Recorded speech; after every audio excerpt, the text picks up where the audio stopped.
La particularité de cette unité de méthanisation, c'est qu'au lieu de produire de l'électricité, elle épure le biogaz produit pour en faire du biométhane. Donc l'énergie qui en sort est sous forme de gaz et non d'électricité.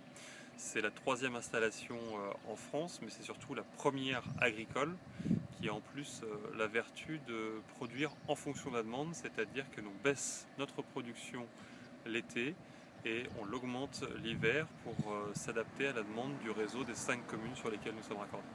Ce méthaniseur donc se nourrit de 3 tiers, un premier tiers qui est constitué de nos effluents d'élevage, un second tiers de nos cives, nos cultures intermédiaires à vocation énergétique, et puis un dernier tiers qui est constitué de produits extérieurs tels que les poussières de céréales, tels que le lactosérum qui vient de la fromagerie voisine.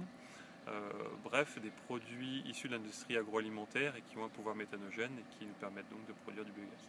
Quand je dis qu'on utilise des cives, ce sont bien des cultures intermédiaires à vocation énergétique, c'est-à-dire que l'on travaille bien avec une culture entre deux cultures principales. Concrètement, ça veut dire quoi? Ça veut dire que nous produisons en 2 années 3 cultures, 2 cultures à destination alimentaire et une culture à vocation énergétique. Donc on ne vient pas pénaliser l'existant, nous produisons la même quantité alimentaire que dans le passé, simplement entre 2 cultures principales, on vient intercaler une culture à vocation énergétique.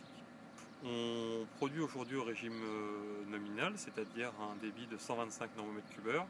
Simplement, on a encore la possibilité de développer le traitement des biodéchets et nous espérons d'ici 1 an ou 2 pouvoir développer une unité d'hygiénisation qui permettra de traiter les sous-produits animaux de catégorie 3.